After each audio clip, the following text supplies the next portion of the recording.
Pemirsa, beberapa waktu lalu tim On The Spot berkesempatan berkunjung ke Pulau Hokkaido di Jepang, tepatnya saat musim dingin.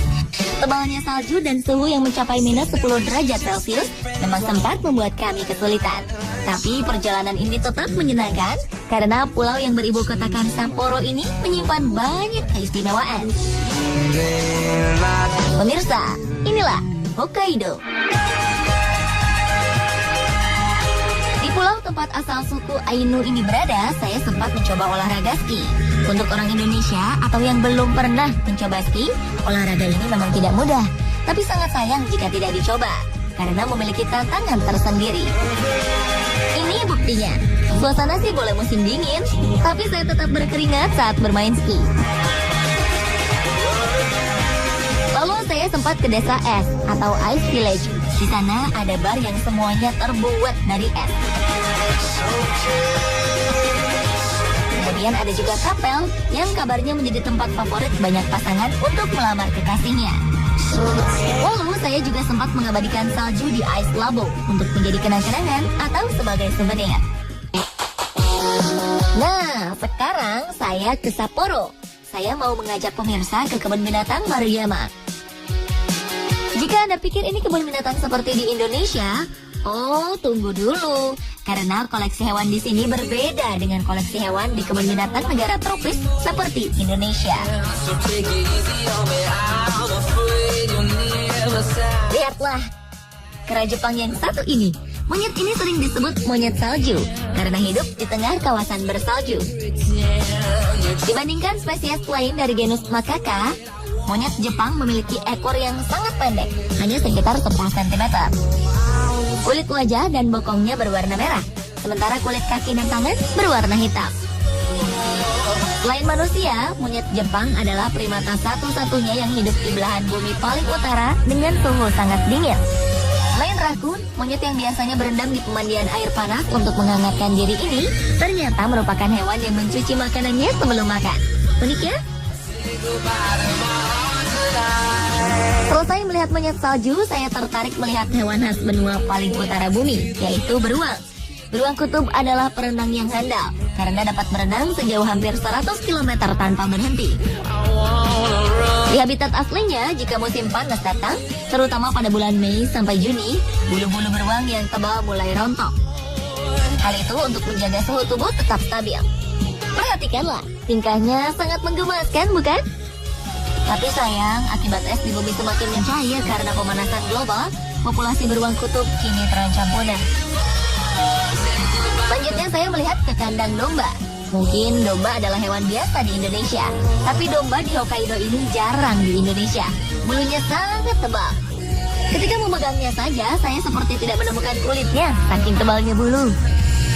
Suhu di Hokkaido memang didominasi musim dingin dan suhu rendah. Karena itulah tidak heran hewan-hewan di pulau ini memiliki bulu-bulu yang tebal. Selesai melihat aksi hewan-hewan di kebun binatang Maruyama, saya ingin mencoba cemilan khas Hokkaido di sebuah kafe. Tempatnya memang agak terpencil dan tergolong sederhana dibanding kafe kebanyakan. Tapi tunggu dulu, makanan dan minuman di sini enak. Di sini saya sempat mencoba minuman hangat yang dicampur kacang merah. Rasanya manis dan berkuah sangat kental. Keunggulan lain Japanese Sweet Cafe ini karena tempatnya nyaman dan tidak terlalu ramai. Jadi pas untuk orang asing seperti saya. Dari Sapporo, ikuti saya yuk ke Tomamu. Saya harus menempuh perjalanan selama 2 jam menggunakan mobil menuju Tomamu. Sebagai daerah yang terkenal dingin, rasanya tidak lengkap jika saya tidak mencoba aktivitas di salju. Karena di Indonesia sudah pasti tidak ada. Pertama-tama saya ingin mencoba snowmobile, dilanjutkan banana boat di Polar Village atau Desa Pola. Tapi sebelum mulai, kita harus menggunakan pakaian khusus, helm, dan sarung tangan. Selain untuk melindungi tubuh dari dinginnya salju, hal ini juga untuk menjaga keselamatan kita selama beraktivitas. Pemirsa, ini dia snowmobile. Snowmobile sebenarnya kendaraan darat yang dirancang untuk perjalanan musim dingin di salju dan es. Tapi jika musim panas tiba, snowmobile bisa digunakan di atas rumput, strip aspal, atau bahkan di air. Snowmobile biasanya dirancang untuk menampung 2 orang. Pengoperasiannya sangat mudah. Baru pertama kali mencoba saja, saya langsung bisa mengendarainya.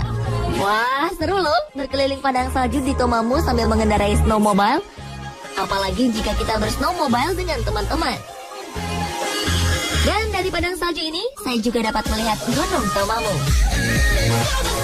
Setelah puas bermain snowmobile, sekarang saya ingin mencoba banana boat. Biasanya banana boat dioperasikan di air, tapi kali ini justru di atas salju dengan ditarik snowmobile. Wah, rasanya berbeda. Yeah! Sampai menembus dinginnya angin bersalju, saya berdebar-debar saat banana boat kami meliuk-liuk. Bermain-main di atas salju sudah puas.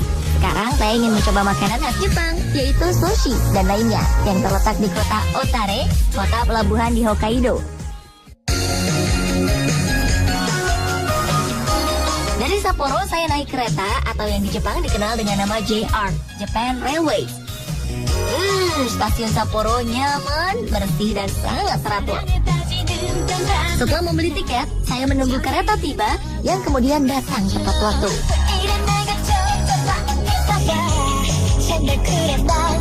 Sepertinya saya tidak bisa tidur di kereta ini karena pemandangan di luar menarik perhatian saya. Kan suasana seperti ini sangat jarang bisa saya saksikan di Indonesia. Semuanya putih dengan hamparan salju.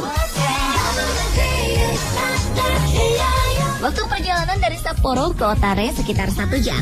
Tapi perjalanan tidak terasa lama.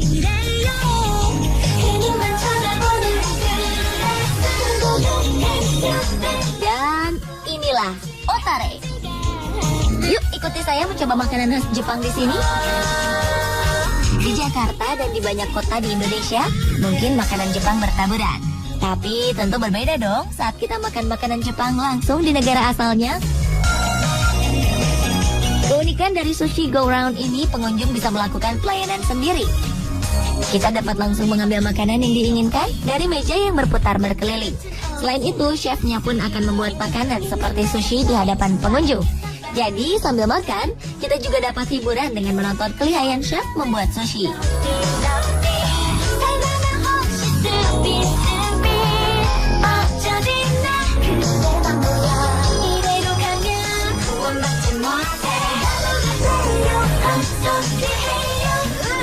Setelah kenyang, saatnya saya mau berbelanja. Dan saya memilih ke Music Box Museum.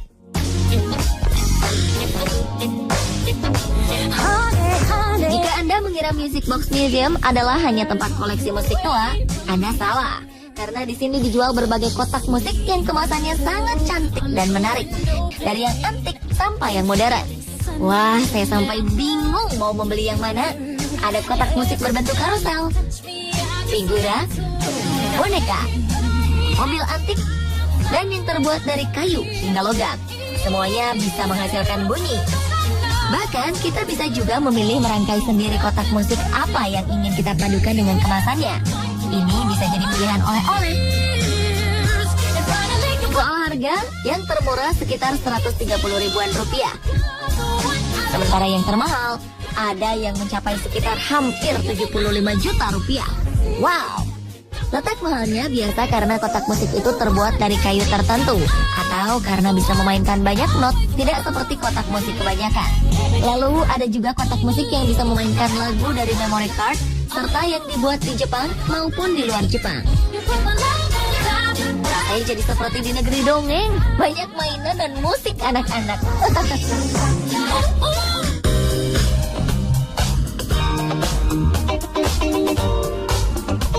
Bicara soal belanja, selain Otare, di Sapporo saya juga sempat mampir ke Sapporo Factory, sebuah mall dengan taman asli di dalamnya.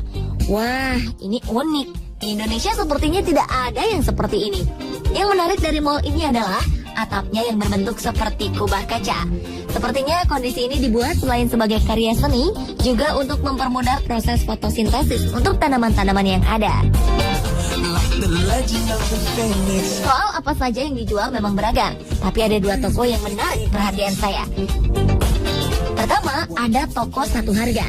Barang-barang di sini harganya 100 yen atau sekitar 11.000 rupiah saja. Murah kan? Di toko ini dijual aneka barang-barang untuk keperluan sehari-hari, tapi bukan makanan.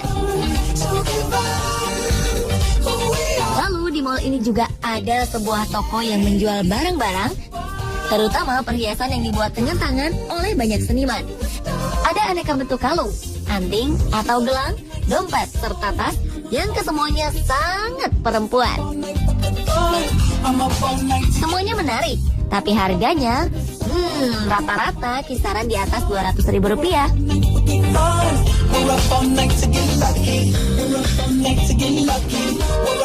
Di sisi lainnya, ada toko pembuatan pernak-pernik dari benang wol. Uniknya, pengunjung dapat membuat sendiri karya mereka di sini. Belum puas berbelanja, saya kemudian menyempatkan diri ke mall lainnya. Sebagai negara yang identik dengan manga atau komik serta anime atau animasi, di sini dijual berbagai manga, perlengkapan anime, dan mainan-mainan toko fiksi Jepang seperti Astro Boy.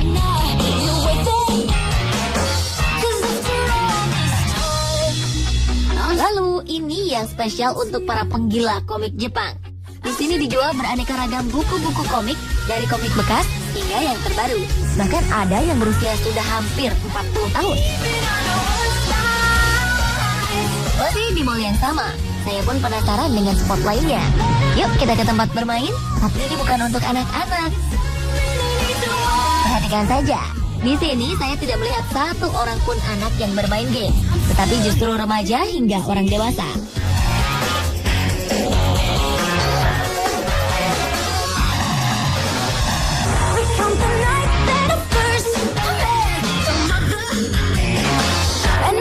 Wah, informasi unik dan menarik lainnya di Hokkaido belum tuntas pemirsa. Selengkapnya saksikan hari Jumat minggu depan.